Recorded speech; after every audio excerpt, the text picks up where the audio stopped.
all of you. ME3 diploma fifth sem mechanical. આજનો topic છે ECG, electrochemical grinding machine. શરૂઆત કરીએ આ ટોપિકની. તમે ફિગરની અંદર જોઈ રહ્યા છો ઇલેક્ટ્રોકેમિકલ ગ્રાઇન્ડિંગ. તો નામ પરથી થોડો ઘણો આઈડિયા આવશે કે આ ઇલેક્ટ્રો અને કેમિકલ બે એનર્જીનું મિશ્રણ કરીને આ મશીનની અંદર પ્રોસેસ થતી હશે. ઓકે, અને શાનું છે? ગ્રાઇન્ડિંગ. ઓકે, તો આપણે ફિગરની અંદર ડિટેલમાં જોઈએ તો સ્પિન્ડલ ઉપર ગ્રાઇન્ડિંગ વ્હીલ માઉન્ટ કરેલું હશે, બરાબર છે. નોઝલ હશે કે જ્યાંથી ઇલેક્ટ્રોલાઇટનો ફ્લો થતો હશે. વર્કપીસ વર્ક ટેબલ ઉપર માઉન્ટ કરેલું હશે. ટેન્કની અંદર ઇલેક્ટ્રોલાઇટ જે છે એનો સંગ્રહ કરવામાં આવશે અને જે નોઝલ દ્વારા જે સપ્લાય જે છે તો એ ટેન્કમાં જે ઇલેક્ટ્રોલાઇટ હશે એને પંપ મારફતે નોઝલ દ્વારા મોકલવામાં આવશે અને નોઝલમાંથી ફ્લો કરવામાં આવશે. ઇલેક્ટ્રોલાઇટ જ્યારે મેટલ રિમૂવિંગ કરશે ત્યારે એની અંદર અમુક પાર્ટિકલ્સ, અમુક મેટલના ચિપ્સ, અમુક નાના નાના પાર્ટિકલ્સ ભેગા થશે. તો એને ફિલ્ટર દ્વારા દૂર કરવામાં આવશે, ક્લીન કરવામાં આવશે અને ફરી એ પાર્ટિકલ્સને ફરી એ ઇલેક્ટ્રોલાઇટ્સને રીયુઝ કરશે, બરાબર છે. આની અંદર ખાસ ધ્યાન રાખવું, આપણે પહેલાં તો ડીસી સપ્લાય સિસ્ટમનો આપણે ઉપયોગ કરીએ છીએ. નેગેટિવ જે છે એ તમે કોને આપશો? સ્પિન્ડલના આપશો. એટલે કે ટૂલ જે છે એ નેગેટિવ ટર્મિનલ સાથે હશે, જ્યારે વર્કપીસ જે છે એ પોઝિટિવ ટર્મિનલ સાથે હશે. ઓકે, હવે આનું આપણે ડિટેલમાં ચર્ચા કરીએ કે પ્રોસેસ કેમની હોય છે. In this process combination of electrochemical machining, આપણે અગાઉ ચર્ચા કરીએ એ પ્રમાણે આની અંદર કઈ બે એનર્જીનો ઉપયોગ થશે? એક છે ઇલેક્ટ્રો અને બીજી છે કેમિકલ. એ બંને એનર્જીનો ઉપયોગ કરીને તમારું મશીનિંગ કરવામાં આવશે, બરાબર છે. આપણે આની અંદર શું કરીએ છીએ? ગ્રાઇન્ડિંગ કરીએ છીએ. Okay, metal remove by both ECM as a anodic discoloration and by the grinding as a bearing. બરાબર.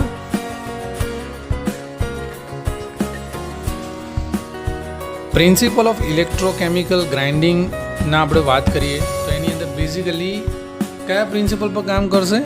તો ઇલેક્ટ્રોકેમિકલ ગ્રાઇન્ડિંગ. તમને એવો પ્રશ્ન પૂછાય કે ઇલેક્ટ્રોકેમિકલ ગ્રાઇન્ડિંગ જે છે, બરાબર છે, એ કયા પ્રિન્સિપલ પર કામ કરે છે? તો ઓબ્વિયસલી ઇલેક્ટ્રોકેમિકલ ગ્રાઇન્ડિંગના પ્રિન્સિપલ પર કામ કરે. ઓકે, મેઇન કમ્પોનન્ટ કયા કયા છે? તો ડીસી સિસ્ટમ હશે, સપ્લાય સિસ્ટમ.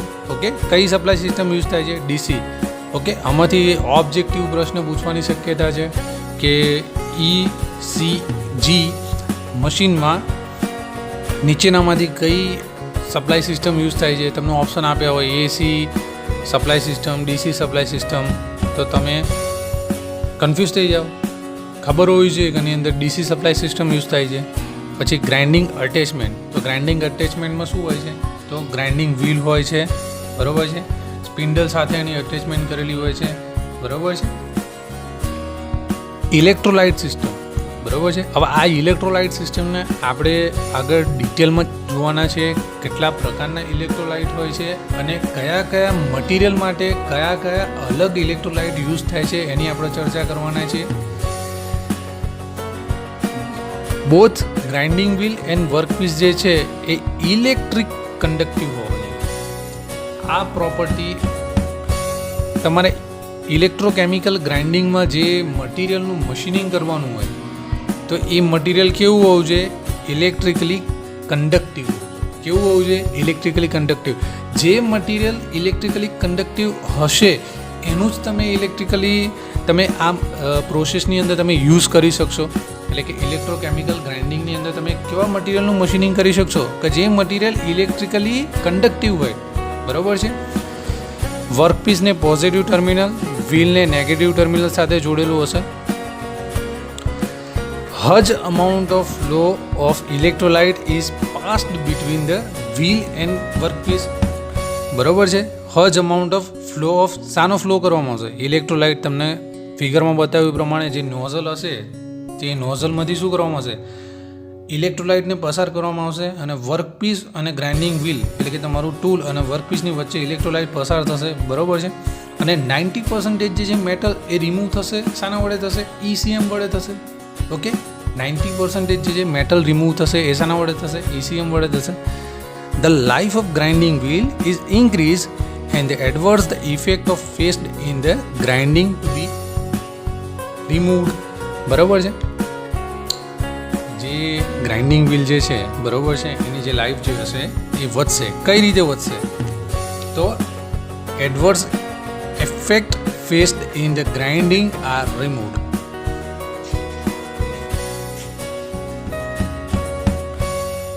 ગ્રાઇન્ડિંગ વ્હીલની વાત કરીએ તો ગ્રાઇન્ડિંગ વ્હીલ કયા પ્રકારના હશે, બરાબર છે. તો આની અંદર basically metal bonded grinding wheel use થશે. મેટલ બોન્ડેડ ડાયમંડ પ્રકારના. તેની અંદર કયા છે? ફોસ્ફરસ બ્રોન્ઝ બેઝડ હશે અને બીજી છે એલ્યુમિનિયા, બરાબર છે. ફોસ્ફરસ બ્રોન્ઝ બેઝડ હશે અને બીજું છે એલ્યુમિનિયા. તો આ મેટલ બોન્ડેડ ડાયમંડ જે ગ્રાઇન્ડિંગ વ્હીલ જે છે એ કઈ જગ્યાએ યુઝ થશે? તો કાર્બાઇડ ટૂલનું ગ્રાઇન્ડિંગ કરવા માટે, થીન પ્લેટ્સનું એટલે કે પાતળી પ્લેટ જે હશે એનું ગ્રાઇન્ડિંગ કરવા માટે, હાર્ડ સ્ટીલ તો કયું હાર્ડ સ્ટીલ? તો ટાઇટેનિયમ મેટલ જે છે એનું તમારે ગ્રાઇન્ડિંગ કરવું હશે તો એના માટે યુઝ થશે. હવે આપણે એની અંદર એક ઇમ્પોર્ટન્ટ જોયા કે ઇલેક્ટ્રોલાઇટનો યુઝ થાય છે. હજ amount of electrolyte is passed between the workpiece and tool. Okay, તો ઇલેક્ટ્રોલાઇટ જે છે એનું ફંક્શન હશે કે ઇલેક્ટ્રોલાઇટ શું કરશે તો જોઈએ. Make the flow of electric current. Electric કરંટનો ફ્લો કરશે કઈ જગ્યાએ? Between the workpiece and tool and વર્કપીસની વચ્ચે ઇલેક્ટ્રિક કરંટનો ફ્લો કરવાનું કામ કોણ કરશે? ઇલેક્ટ્રોલાઇટ કરશે. Carry away the metal remove during the process. મેટલને રિમૂવ કરવાનું કામ કોણ કરશે? ઇલેક્ટ્રોલાઇટ કરશે. Absorb and carry heat produce during the process, બરાબર છે. એબ્ઝોર્બ કરશે અને કેરી હીટ જે છે એને એબ્ઝોર્બ કરવાનું કામ કરશે અને જે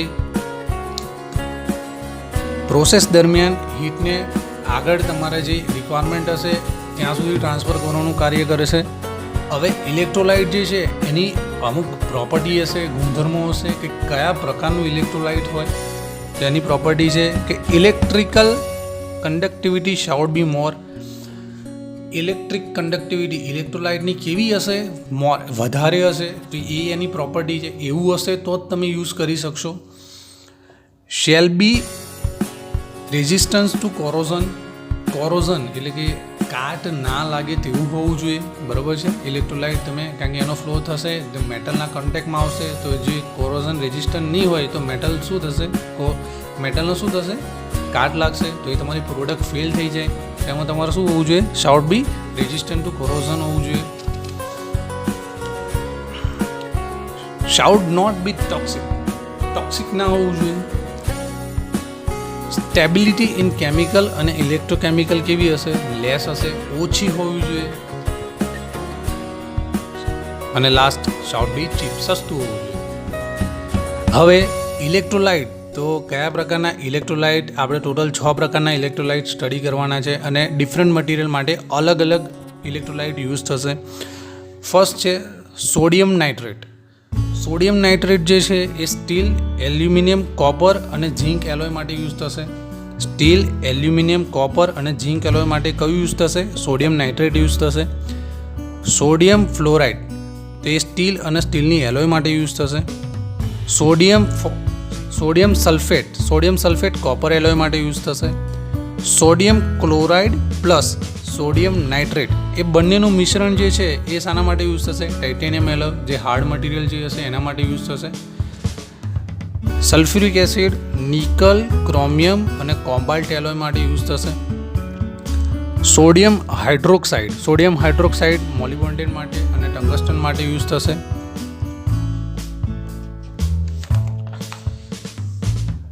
હવે factor affecting metal removal rate in ECM. Factor કયા ફેક્ટર અફેક્ટ કરશે? તો સૌપ્રથમ depends on the rate of feed. તમે જે મશીનની અંદર મેટલ રિમૂવ કરવા માટે જે ફીડ આપો છો એ ઇમ્પોર્ટન્ટ ફેક્ટર છે. એ સૌથી વધારે ઇફેક્ટ કરશે શાના ઉપર? તો એનું મેટલ રિમૂવિંગ જે થશે એના ઉપર MRR ઉપર કયું ઇફેક્ટ કરશે, તો એનો ફીડ રેટ જે છે એ ઇફેક્ટ કરશે. જનરલી આ પ્રોસેસ જે છે એની અંદર MRR આપણને કેવું મળશે, MRR એટલે કે મેટલ રિમૂવિંગ રેટ કેવો મળશે, વેરી લેસ એટલે કે ઘણું ઓછો મળશે. એનું ઇક્વેશન છે BM is equal to IN.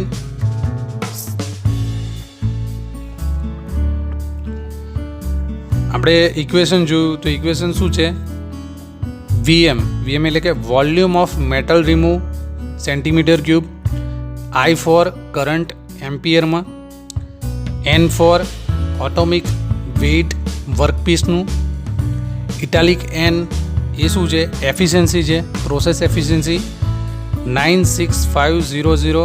Small n શું છે, વેલેન્સી ઓફ વર્કપીસ છે. D શું છે, ડેન્સિટી ઓફ વર્કપીસ, ડેન્સિટીનો યુનિટ ગ્રામ મીટર સેકન્ડ પર સેન્ટીમીટર ક્યુબ.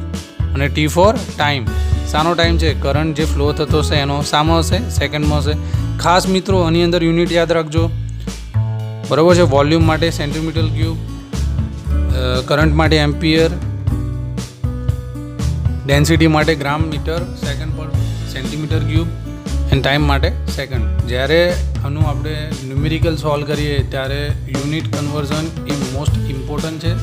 તમારે યુનિટ કન્વર્ટ કરવાનું આવશે ત્યારે તમને બધા જ પેરામીટર અને બધા જ જે પેરામીટર છે એના તમને યુનિટ ખબર હોવા જોઈએ. હવે ઇમ્પોર્ટન્ટ છે કે જે ધ્યાન રાખવા જેવી બાબત છે, this formula indicate the rate of metal removal is proportional to electric current, atomic weight, વર્કપીસનો અને એફિશિયન્સી પ્રોસેસ. ફરીથી, this formula indicate the rate of metal removal proportional to the electric current, atomic weight of workpiece, efficiency of process. બરાબર છે, ધ્યાન રાખવાનું છે. MRR જે છે metal removing rate જે છે એ depend upon the electrolyte and concentration. બરાબર છે, એ શાના ઉપર આધાર રાખશે, ઇલેક્ટ્રોલાઇટ અને કોન્સન્ટ્રેશન. હવે આમાં એક વસ્તુ ધ્યાન રાખો કે જ્યારે ફીડ રેટ વધશે ત્યારે તમારે MRR વધશે. તમારો ફીડ રેટ વધશે તો તમારો MRR મેટલ રિમૂવિંગ રેટ કેવો થશે, એ પણ વધશે. હવે આપણે જોઈએ એપ્લિકેશન ઓફ ECM. તો ECM કઈ જગ્યાએ યુઝ થશે, તો મેન્યુફેક્ચર કોમ્પ્લેક્સ પાર્ટનું મેન્યુફેક્ચરિંગ કરવાનું હશે, જેમ કે એરોપ્લેનની અંદર, ત્યારે તમને શું યુઝ થશે, ECM યુઝ થશે. પછી ટર્બાઇનની જે બ્લેડ જે છે એનું તમારે મેન્યુફેક્ચરિંગ કરવાનું હશે ત્યારે કઈ પ્રોસેસ યુઝ થશે, ECM. પછી કેવિટી પ્રોડ્યુસ કરવા માટે પણ તમે ECMનો યુઝ કરશો. ટુ કટ બિલેટ્સ એન્ડ બાર્સ તમારું કટ્સ કરવાના હશે ત્યારે પણ એ યુઝ થશે. ટુ ડ્રીલ વેરી સ્મોલ ડાયા, તમારે એકદમ સ્મોલ ડાયાનું ડ્રિલિંગ કરવાનું હશે. દાખલા તરીકે 0.025 mm નું ડ્રિલિંગ કરવાનું છે ત્યારે કઈ પ્રોસેસ યુઝ થશે, ECM. આ સાથે આ ટોપિક અહીંયા સમાપ્ત કરીએ છીએ. કોઈને કોઈ ક્વેરી હોય કોમેન્ટ બોક્સમાં ક્વેશ્ચન પૂછી શકો છો, પર્સનલ મેસેજ કરી શકો છો. Okay, good bye, thank you.